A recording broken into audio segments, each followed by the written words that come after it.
예, 수고 많으셨습니다. 여러분들 다 이해되셨죠? 예. 우리 봉천 14구역이 제가 보기에도 대략적으로 이렇게 분석해드려도 굉장히 사업성이 좋은 지역입니다. 그럼에도 불구하고 우리가 지금 여러 가지 어떤 그 의견, 대립으로 인해서 이렇게 동의율이 50% 채 안 나오는 거는 뭔가 문제가 있지 않는가 그런 생각이 좀 드는데, 예. 일단 오늘 제가 이 시간에는 이제 실무적인 얘기를 주로 이제 말씀을 드리도록 하겠습니다. 앞에서 설계하고 간편 부분에 대해서 말씀을 하셨기 때문에 실무적인 부분을 제가 설명드리도록 하겠습니다. 최근에 주거 트렌드에 대해서 좀 말씀을 드리겠습니다. 지금 저출산, 그다음에 저금리, 저성장, 그다음에 고령화, 1인 2인 가구, 그다음에 주택보급률 118% 이런 얘기가 많이 회자되고 있습니다. 그다음에 또 한 2년 뒤에는 또 베이비 부머 은퇴 이런 걸로 인해서 앞으로 부동산 시장이 힘들지 않겠느냐라는 식으로 많은 사람들이 얘기하고 있습니다. 여러분들도 이런 얘기 많이 들으셨죠. 그런데 일정 부분 맞는 얘기고요. 그렇기 때문에 앞으로는 과거처럼 한 세대에서 두 가구, 세 가구 이렇게 많이 가고 있지 않고 진짜 똑똑한지 하나만 가지고 있자라는 게 요즘의 대세입니다. 지금 많은 어떤 부동산 분석 회사에서도 얘기하고 있는데 똑똑한 집 하나를 갖자. 그럼 똑똑한 집이 뭐냐?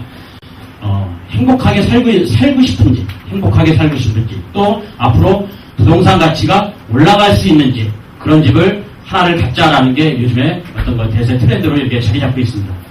그러면 그러한 집들은 어떤 것들이 지금 주변의 환경을 차지하고 있는가? 먼저 푸르른 숲이 있어야 되고요. 그 다음에 공원이 가까이 있어야 되고, 그 다음에 물이 또 가까이 있어야 되고, 그 다음에 어디든지 쉽게 갈 수 있는 교통 편의시설이 좋아야 되고, 그 다음에 우리 주택단지 안에 커뮤니티 시설, 서로 간에 이렇게 대화 나눌 수 있는 커뮤니티 시설, 운동할 수 있는 그 시설이 있어야 되고, 그 다음에 우리 주거시설 자체가 편의성이 좋아야 된다. 이런 것들을 골고루 갖추고 있는 것이 똑똑한지, 살고 싶은지, 그 다음에 사고 싶은 집이다라고 이렇게 좀 평가하고 있습니다. 그럼 우리 봉천 14 같은 경우는 이 살고 싶은지, 사고 싶은 집인지 한번 평가해 보겠습니다. 설계 쪽에서도 아까 얘기하셨지만 우리 2호선 서울대 있고요. 그 다음에 7호선 숭실대 있고요. 불과 여기서 한 800m 거리밖에 안 됩니다. 도보 10분 거리에 있죠. 그 다음에 국립현충원, 우리 저기 남쪽 능선, 우리 산책길이 있습니다. 그 다음에 우리 이 지역으로부터 서울시청, 광화문, 종로, 그 다음에 여의도, 강남 역세권, 불과 차량으로 20분 거리에 다 도달할 수 있는 거리에 있습니다. 그 다음에 서울대 있고 숭실대 있고 있죠. 그 다음에 우리 단지 자체는 전 세대가 남양 및 남동향으로 바라볼 수 있는 남구 북조형의 지형을 가지고 있습니다. 우리 봉천 14구역은 요즘에 여러분들 많은 사람들이 얘기하고 있는 똑똑한 집, 살고 싶은 집, 사고 싶은 집에 대한 어떤 습과 도심 접근성 용이, 그 다음에 주거생활 편의성을 골고루 갖추고 있는 나름대로 괜찮은 사업지라고 이렇게 평가하고 있습니다. 그러면 우리 봉천 14구역이 이름에도 불구하고 우리 재개발이 필요한 이유에 대해서는 우리 정비구역 지정 고시가 됐는데 2014년도 초에 봤을 때 저희도 우리 봉천 14구역 전체 보니까 주택지가 96% 차지하고 있고요. 그 다음에 주거의 노후도가 지금 80% 이상을 차지하고 있습니다. 우리 구역이 한번 여러분들 지금 살고 있는 이 지역을 한번 생각해 보십시오. 우리 여름철에 비가 오거나 또 겨울철에 폭설이 오면은 여러분들 노후도가 20년 이상 됐기 때문에 또 30년 이상 된 건물 주택도 있기 때문에 여름에 비가 많이 오고 겨울에 폭설이 오고 그러면은 여러분들 벽지가 곰팡이가 피죠. 또 여러분들 소유하고 있는 이제 수도에 노후관이 생겨가지고 빨간 논문이 나오고 또 단열이 안 됐기 때문에 겨울에 결로 현상이 생겨가지고 굉장히 많이 힘들 겁니다. 이런 어떤 주택 노후도 때문에 저희들이 주택 재개발이 필요하다고 이렇게 보고 있는 거예요. 그 다음에 우리 도로 사정을 한번 보겠습니다. 우리 구역은 정방향 격자형 도로가 아니고 굉장히 일제시대부터 내려온 굉장히 어지러운 부정형형 어떤 필지로 구성되어 있습니다. 그리고 상당히 저도 이제 우리 봉천 14구역을 많이 이렇게 다녀봤는데 폭이 1m, 2m밖에 안 되는 좁은 골목길이 굉장히 많아요. 물론 대로변에 있는 데들을 빼고 안에 들어가면 1m, 2m, 또 어떤 데는 3m밖에 폭이 안 되고 있습니다. 우리가 이러다 보니까 겨울에 겨울에 눈이 많이 오고 그러면 어린아이들이라든지 그다음에 연세가 되신 노약자분들께서는 다니기 굉장히 불편합니다. 또 경사도가 심해서 많이 미끄러집니다. 또 우리 방범시설들이 제대로 안 돼 있어가지고 굉장히 치안이 위험합니다. 그리고 이렇게 길이 흡수하기 때문에 비상사태 때 예를 들어서 동네에 화재가 났다라든지 아니면은 어떤 응급 환자가 발생됐을 때 차량의 출입이 원활하지 않은 이런 취약지구를 지금 제1공차14구역의 현실입니다. 자, 여러분들 이 시점에서 여러분들께 생각하셔야 됩니다. 어르신들께서는 우리 주택 노후도가 굉장히 안 좋고 그다음에 도로 접근성도 안 좋은 이 지역에 이 고민거리인 주택을 여러분들 자식들한테 물려주실 겁니까? 아니면은 아까 말씀드린 살고 싶은 집, 사고 싶은 집, 똑똑한 집 이런 것들을 새로 신축해가지고 진짜 부동산 가치가 올라갈 수 있는 이 깨끗한 집을 자식들에게 물려주실 겁니까?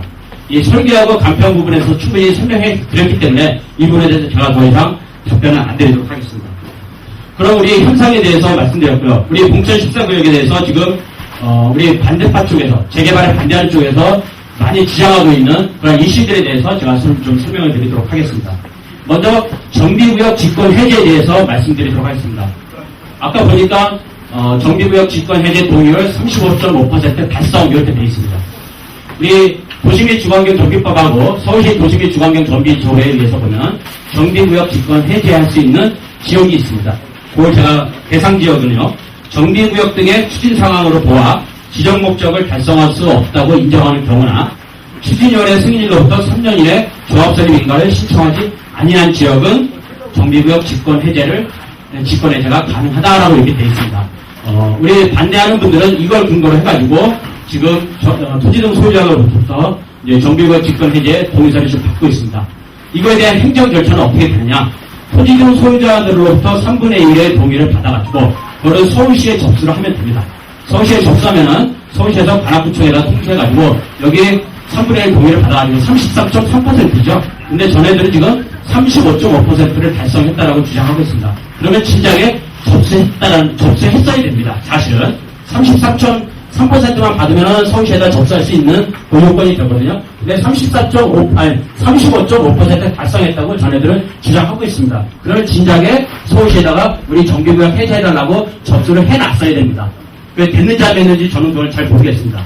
아무튼 3분의 1의 토지 등 소유자의 동의를 받아가지고 해제 동의를 받아가지고 서울시에 접수하고 서울시에서는 관악구청에다가 통지하면 관악구청에서는 토지 등 소유자 우리 전체 659명이지 않습니까? 659명의 토지 등 소유자한테 전수조사를 해야 됩니다. 어떤 부분에 있어서 여기를 재개발 사업을 할 것이냐 말 것이냐 찬성 반대에 대해서 어떤 설문조사를 하게 됐습니다. 그럼 여기서 사업 찬성자가 50% 이상이 나오면 정비구역 직권 해제가 안 되고요. 사업 찬성자가 50%가 안 나온다. 50% 미만이다 그러면 그 이후에 서울시장이 서울시의 도시계획위원회에다가 이 안건을 선정합니다. 이 봉천 14구역 같은 경우는 사업 찬성자가 50% 미만이니 도시계획심의위원회에서 이거 정비구역 직권 해제에 관련된 행정 절차, 심의 절차를 진행해 주십시오라고 이제 올리면 그쪽에서 이제 심의 결과가 나오면 서울시장은 직권 해제 절차를 진행하면 되는 겁니다. 그런데 아까 말씀드린 대로 사업 찬성자가 50% 이상일 경우, 쉽게 말씀드려서 조합 설립 동의자가 50% 이상일 경우는 정비구역 직권 해제가 안 된다라고 여러분들께서 이해하시면 될 것 같습니다. 두 번째, 정비구역 직권 해제됐을 경우에 매물비용 부담 주체는 누가 되느냐? 우리 반대하는 분들은 우리 정비구역 직권 해제가 되면 추진 설립에 동의한 자 또는 조합 설립에 동의한 자들이 매물 비용을 부담한다라고 그들은 홍보하고 있습니다. 근데 저는 어떤 근거로 그분들이 그런 얘기 하는지 모르겠는데요. 저는 100% 자신 있게 말씀드리겠습니다. 매물 비용은 우리의 토지 등 소유자들이 절대 한 푼도 부담하지 않습니다. 이거를 제가 구두상으로 말씀드린 게 아니고 법 조문을 근거로 해가지고 제가 말씀드릴게요. 대법원 2014-65748 이게 사건번입니다. 여기에 토지 등 소유자가 매물 비용에 대해서 부담하지 않는다라는 판결문에 대해서 제가 읽어드리겠습니다. 조합의 채무를 구성원인 조합원들이 어떻게 분담할 것인지는 총회에서 조합원들이 납부하여야 할 금액을 결정하고 이를 조합원들에게 분담시키는 결의를 할 때에 비로소 확정적으로 발생하고 결의 절차를 거치지 않았다면 조합원의 조합에 대한 부담금 채무는 아직 발생한 것으로 볼 수 없다라고 이렇게 되어 있습니다. 즉 전해들은 2015년도 5월 13일 날 주민총회에서 통과된 운영규정에 보면은 우리 추진위원회에서 추진 만약에 해산된다 그러면 그 부담에 대해서 각 취지 설립에 동의한 사람이 분담한다라는 운영규정이 있긴 합니다. 하지만 그는 운영규정일 뿐이고요. 나중에 조합이 설립된다 해도 조합 정관일 뿐입니다. 그 부분에 있어서 그 조합 정관하고 운영규정을 근거로 해서 만약에 해제가 된다 그러면 이 매몰 비용을 부담하기 위해서는 총회에다 안건을 올려야 됩니다. 그동안 썼던 비용이 이러이러함으로 예를 들어서 10억 정도 되므로 이 10억에 대해서 각 조합원들한테 어떻게 배분하겠습니다라는 식으로 이 총회에서 조합원들한테 결의를 받아야지만이 그때서야 이 분담할 수 있는 효력이 생긴다라는 게 좀 아까 제가 말씀드린 그 대법원 판결문의 주요 요지입니다. 그래서 바깥에서 반대파들이 얘기하고 있는 매몰 비용은 조합 설립 동의자들이 또 추진위 설립에 동의한 자들이 분담한다는 얘기는 사실은 허위입니다. 허위고 이 대법원 판결문 그냥 나온 게 아니다. 그래서 이거를 부담하기 위해서 말씀드린 대로 총회에서 안건 상정해서 조합원들한테 의견을 물어서 이게 결의가 되어야지만이 분담할 각 토지등 소유자한테 분담할 수 있다는 얘기인데 대한민국의 어느 현장 지금 이 매몰 비용에 대해서 즉 투입은 했지만 회수될 수 없는 비용이거든요. 이 정비사업이 하다가 멈춘 현장들, 재개발이 취소된다든지 또는 구역 해제됐던 그 현장들 어느 현장도 매몰 비용에 대해서 주민들한테 부담한 현장은 제가 알고 있기로 하나도 없습니다. 지금까지. 그래서 지금 어떻게 하느냐? 지금 이제 도시계 주관계 정비법도 그리고 서울시 조례에서도 그리고 일단 서울시 조례 같은 경우는 매몰 비용에 대해서는 사용한 비용의 70%까지 보조할 수 있다라는 식으로 지금 도시계 주관계 정비기금이 설치가 되어 있습니다. 그다음에 도시계 주관계 정비법에 대해서도 추진이 조합에서 썼던 매몰 비용에 대해서 조합원들한테 부담하지 않고 반에서 이렇게 부담해 준다라는 식으로 이렇게 다 법이 형성이 되어 있는데요. 지금 일반 몇몇 현장들 같은 경우는 대부분 시공사들이 이 돈을 빌려준 대여를 해준 협력업체 시공사들이 그네들의 자기 회계상 기업 회계상 이거를 손실로 처리합니다. 손실로 처리하고 법인세 비용으로 주민세 포함해서 22%의 세액 절감받는 형식으로 지금 가는 게 대부분의 사례입니다. 물론 끝까지 추적하겠다고 하는데 말씀드린 대로 이 대법원 판결문 근거로 해가지고 토지등 소유자들한테 한 푼도 부담이 안 됐다. 여러분들 그렇게 이해하시면 될 것 같습니다. 그 다음에 세 번째, 이제 과도한 기부 체납으로 조합원들의 분담금이 증가한다라는 부분에 대해서 설명드리겠습니다. 우리가 2014년도 6월 19일 날 정비구역 지정 고시됐을 때 우리 토지 이용 계획 전체 보면은 100%에서 정비 기반 시설이 22.6% 들어갑니다. 물론 적은 비율은 아닙니다. 근데 이 22.6%가 들어간 상태에서 우리 설계하고 간평에서 나온 게 비례율이 115%입니다. 현재 115% 비례율이 나왔는데요. 여러분들 이제 기반 시설은 지금 우리가 도청법에 의해서 사실 이 재개발보다는 이제 도시 정비법보다는 도청법에 의해서 들어가는 현장들이 기반 시설 설치비가 많이 들어가는 건 사실입니다. 여러분들 흑성 유탕 같은 데 보면은 노량진 흑성 유탕 같은 데면 기반 시설 설치 비용이 거의 30에서 35%까지 이르는 현장도 있습니다. 근데 우리가 구역 같은 경우는 22.6% 기반 시설 설치 비용이 적은 편은 아니죠. 그분들의 말이 어느 정도 일정 부분 일리는 있습니다. 하지만 여러분들 이거를 제가 말씀드릴게요. 2016년도 6월 30일 지난달이죠. 6월 30일 날 국토교통부에서 주택 건설 사업 기반 시설 기부 체납 운영 기준을 제정 및 고시했습니다. 여기는 뭐냐? 전체 사업 대지 면적의 8% 플러스 마이너스 4%입니다. 그러면 최소 4%, 최대 12%까지 기반시설 비율 요 정도만 기반시설을 부과해라라고 했습니다. 지금 사실 행정에 관련된 우리가 이 재개발 사업을 진행하는 데 있어서는 관여구청, 서울시청이 사실 우리 행정과청의 가배 기관입니다. 그쪽 인허가 기관이기 때문에 사실 그동안의 행정과청들이 이 기반시설 설치 비용, 그 다음에 기부채납 비용 때문에 갑질을 많이 해왔다는 거 여러분들 잘 아실 겁니다. 이 갑질을 많이 해오다 보니까 이 주택건설 사업, 이 정비사업에 대해서 폐해도 많고 사실 조합원들한테 돌아갈 수익이 관에서 너무 많이 투자한다라고 해서 이 기부채납 비율을 낮춰야 된다고 해서 국토교통부에서 앞장서가지고요. 주택건설 사업에는 이 사업대지 전체 면적에서 최소 4%에서 최소 12% 범위까지만 기부채납 비율을 받아라라고 해서 이게 지침이 내려왔습니다. 그럼 우리 정비사업 쪽에서는 이 기부채납 비율에 대해서 어떻게 할 것인가? 요거는 지난 6월 30일까지는 주택건설 사업을 하는 데 있어서 적용됐고요. 정비사업 부분에 있어서는 금년도 말까지 이 기부 체납 비율에 대해서 기준을 수립해가지고 발표할 예정이다라고 이제 국토부에서 얘기했는데요. 그거는 지금 현재 나오고 있는 대략적인 흐름이 어떻게 되냐면은 사업 대지 면적의 아까는 8%라고 했잖아요. 9% 플러스 마이너스 4.5% 범위 내에서 기부 체납 비율을 납부해라 이렇게 되어 있습니다. 작게는 최저 4.5%에서 많게는 13.5%까지 기부 체납 비율을 거둘 수 있다. 하지만은 그 이상은 기부 체납 비율을 걷지 마라. 즉 정비 기반 시설을 통해서 기부 체납을 하지 마라라는 식으로 국토교육청에서 지침을 지금 수립 중에 있습니다. 그렇게 되면은 우리 공천 14구역 같은 경우는 지금 조금 아까 말씀드린 대로 정비구역 지정 고시된 22.6%의 기부 체납 비율로 했을 때 우리의 사업 비율이 115% 나온다고 말씀드렸고요. 그 다음에 용적률이 273%까지 증가된다 그러면 125%까지의 비율이 나온다고 했습니다. 그러면은 당초에 우리 정비구역 지정 고시된 22.6%의 기부 체납 비율에서 예를 들어서 13.5%, 약 10% 가까이 기부 체납 비율이 낮아진다 그러면은 제가 봤을 때는 최소 130%의 비율은 나오지 않겠는가 이렇게 생각됩니다. 지금 뭐냐면 지금 아까 서두에 말씀드린 대로 향후의 주택 트렌드가 많이 바뀌고 있기 때문에 이제는 민간 경제 활성화시키기 위해서 정부에서 부동산 관련된 규제를 많이 지금 완화하고 있는 추세입니다. 이 기부 체납에 대한 비율도 완화하는 추세에 맡은 제도의 가치 하나의 일환이라고 이렇게 여러분들이 이해하시면 될 것 같습니다. 이 기부 체납 비율을 낮춤으로 인해서 우리 반대하는 분들은 그러죠. 지금 당장 쫓겨난다라고 하는데 이 재개발 사업은 지금 당장을 보고 하는 사업이 아닙니다. 앞으로 3년, 5년, 7년을 내다보고 하는 사업이 이 재개발 사업입니다. 여러분들이 앞으로 3년, 5년 뒤에 어떻게 될 것인가를 한번 생각해보고 결정하시면 될 것 같습니다. 그 다음에 이제 소규모 공동주택, 우리 이제 봉천 14에 구역 개설해서 소규모 공동주택인 빌라 및 연립사업이 더 유리하다라고 얘기하고 있는데 과연 그럴까요라는 것에 대해서 제가 반문하고 싶습니다.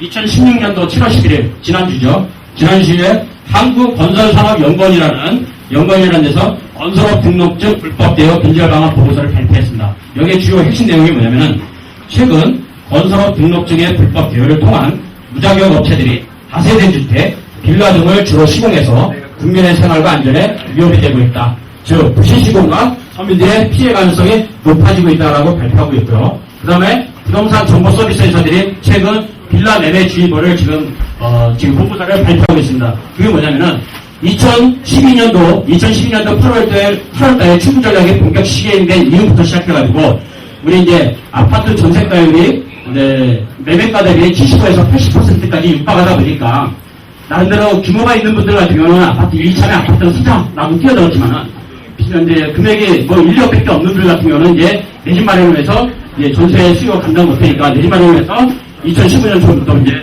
본격적으로 빌라를 구매하는 전환 수요가 생기게 됐습니다. 그러다 보니까 서울 지역에 박원순 시장이 추구 전략 기점을 해가지고 서울 지역의 강북 지역 같은 경우는 정비가 해제가 많이 되지 않았습니까? 그쪽에 다세대 주택 빌라가 굉장히 많이 공급이 됐습니다.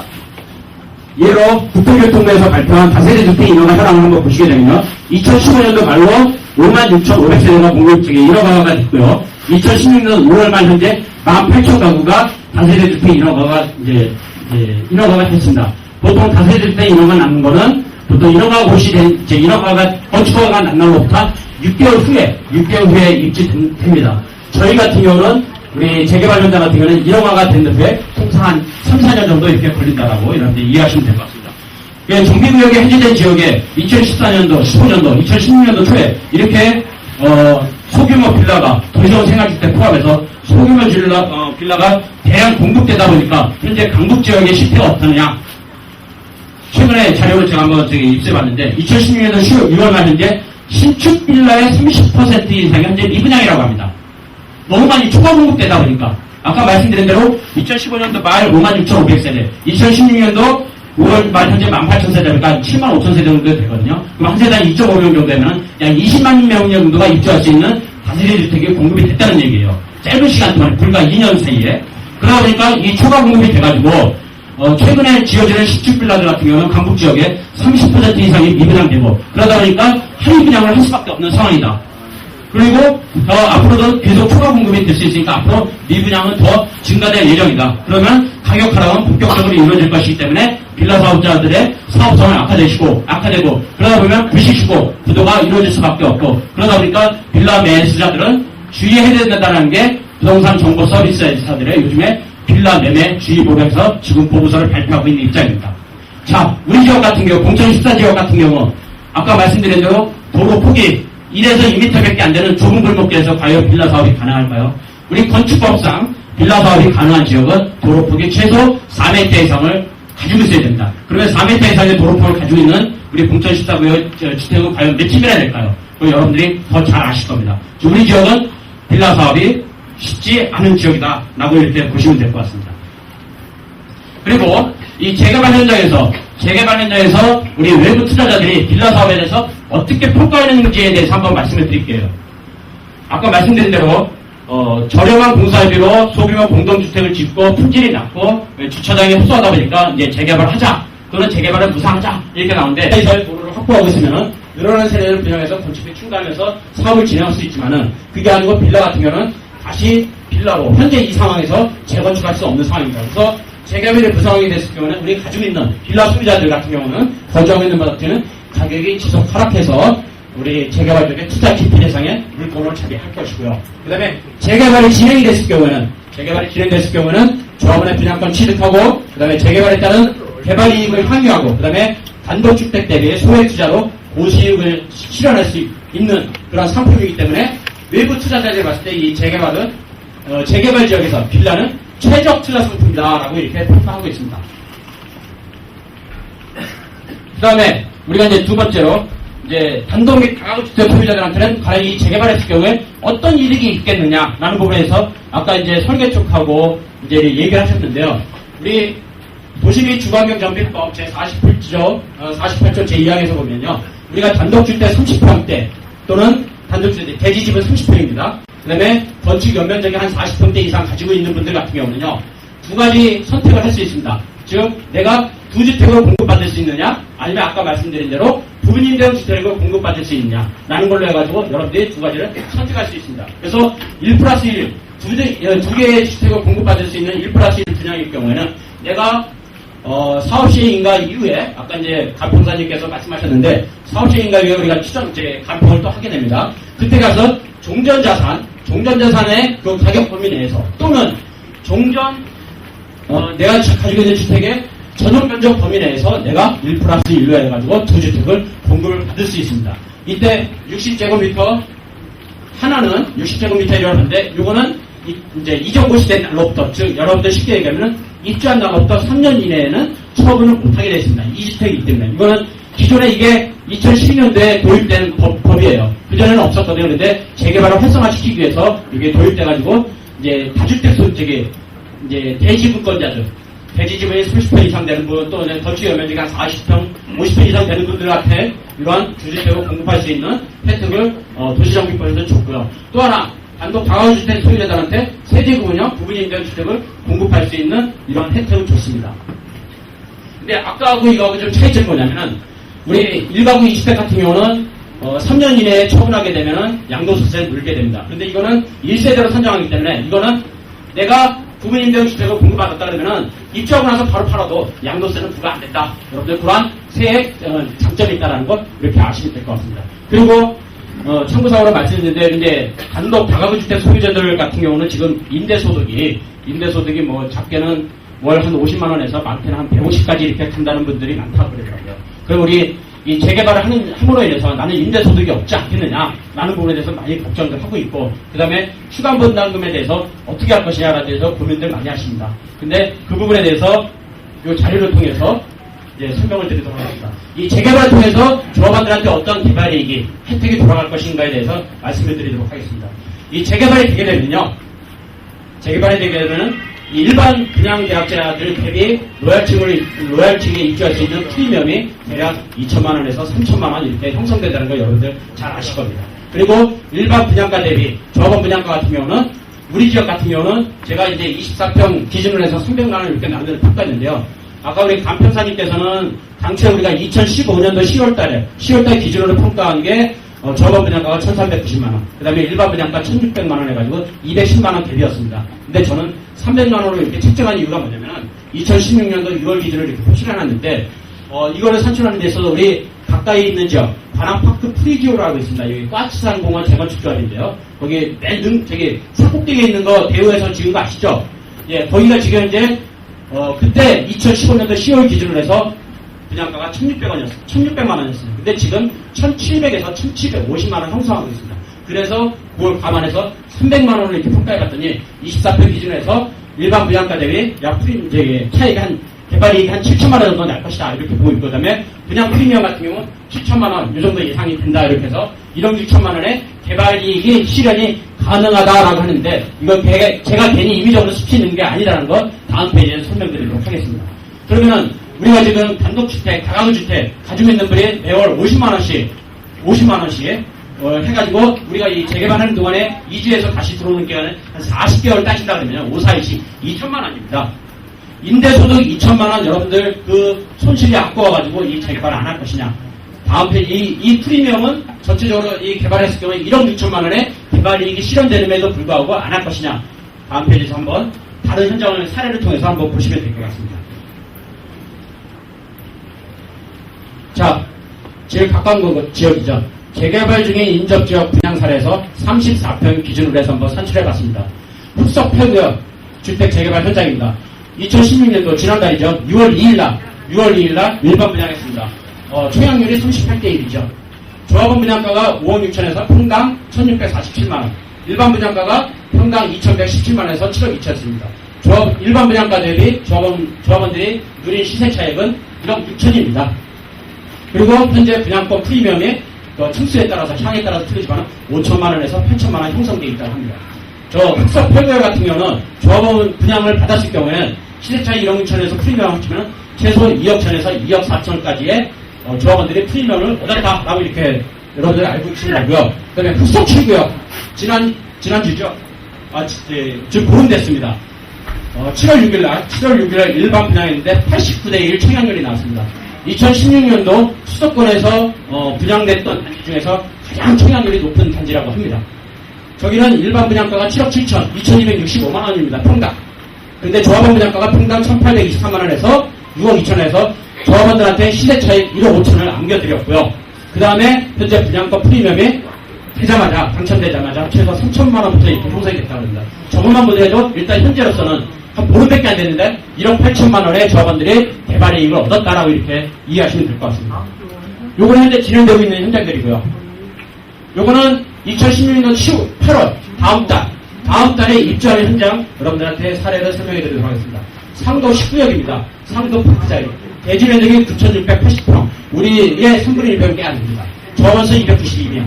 건립세대 470세대. 근데 우리 같은 경우는 평균 감정 평가액이 우리 대지는 1,000만 원. 그 다음에 이제 주택은요. 그 다음에 빌라는 1,500. 그 다음에 상가는 1,700 이렇게 돼 있는데 저희 같은 경우는 평균 감정 평가액이 평당 900만 원꼴이었습니다. 우리는 비례율이 115였었는데 저희는 95%밖에 안 됩니다. 이 상도 19역, 상도 파크자리 같은 경우는 우리 봉천 13구역 대비 열악한 사업성을 가지고 있음에도 불구하고 사업이 진행됨으로 인해서 지금 어떤 상황이 생겼느냐.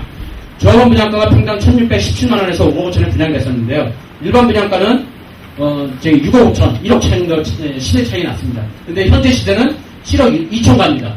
조합원들이 약 시세 차익으로 1억 7천만 원 정도의 시세 차익을 얻었다라고 이렇게 보고 있고, 그 다음에 조합원 분양가가 5억 5천인데 전세 시세가 8월달에 입주니까 지금 계약하고 있는 전세 시세가 지금 6억 정도 간다고 합니다. 오히려 조합원 분양가보다 5천만 원 정도 더 비쌉니다. 그렇기 때문에 이거의 결과를 통해서 우리가 뭘 할 수 있냐면은 조합원 한 세대당 우리가 시세 차익 1억 7천 얻었고 전세를 넣어도 5천만 원 남고 또 8월달에 입주를 하게 되면은 이 프리미엄은 더 올라갈 수 있는 개발이익은 더 올라갈 수 있는 그런 사례다라고 이렇게 보시고요. 이 상도 19역 같은 경우는 우리 봉천 14구역보다 비대위가 더 지도했었다고 합니다. 사업성이 열악했기 때문에 뭐하러 사업을 하느냐라는 식으로 굉장히 비대위들이 지도했었는데 결국은 조합원들의 뜻을 모아가지고 사업을 진행한 결과 이러한 어떤 실적을 내게 됐고요. 그리고 사업이 정상화되자 비대위들은 이제 같이 얼굴 못 보죠, 사실. 같이 얼굴 못 보고 누구보다도 먼저 왜? 나름대로 가격이 많이 올라갔으니까 그때 중간에 팔고 떠났다고 합니다. 아까 감정평가사님께서 말씀하셨습니다. 중간에 팔고 나가지 말고 끝까지 있는 사람들이 다 이러한 개발이익을 다 향유한다라는 걸 여러분들이 알고 계시면 될 것 같습니다. 자, 그러면 우리 재개발 사업이 이러한 개발이익을 향유하기 위해서, 얻기 위해서 우리가 사업이 성공하기 위해서는 몇 가지 전제 조건이 있습니다. 그게 뭐냐? 사업성이 좋아야 됩니다. 우리 같은 지역은 비례율 115%, 그 다음에 정기계획이 변경되면 125%, 그 다음에 기부채납 비율이 이제 21.6에서 13.5% 정도로 낮아지면 최소 130%까지 비례율이 올라가지 않겠는가 이렇게 예상하는데, 이런 식으로 사업성이 좋기 때문에 우리는 추가 분담금이 별로 없다. 최소화시킬 수 있다. 그만큼 사업이 극대화될 수 있는 현장이다 이렇게 볼 수 있고요. 두 번째, 집행부가 업무를 공정하게 하고, 그 다음에 결국 이게 내 재산을 투자해가지고 돈을 벌자라고 하는 사업이지 않습니까, 이게? 그러면은 이 손익에 대해서 공평하게 배분해야 된다라는 의지가 있어야 됩니다. 그리고, 집행부가 추진력이 있어야 됩니다. 그런데 제가 봤을 때는 우리 공천 14구역 같은 경우는 이 공정한 업무 공정성에 대해서는 큰 걱정은 안 하는데, 추진력에 있어서는 제가 보기엔 좀 아쉬운 부분이 있어요. 우리 전체 구역 면적이 이제, 우리 구역 내에 우리 어르신들께서 좀 많이 있으시다 보니까 그분들이 사실 이것저것 저것저것 하다 보니까 좀 사업 추진이 좀 늦어지는 부분이 있습니다. 그래서 우리 조합처를 통해서 여러분들 빨리 내셔가지고 올 연말에 우리 창립 초기할 때 되면은 우리 한 50대, 60대 초반 되는 젊으신 분들께서 또 여자분들도 그랬고 이 사업에 좀 내가 적극적으로 한번 나서야 되겠다라는 분들께서 이 임원, 대의원에 좀 많이들 입주하셔가지고 우리 집행부를 좀 더 젊게 만드셔서 사업에 좀 추진력 있게 좀 끌고 가셨으면 하는 바람입니다. 그리고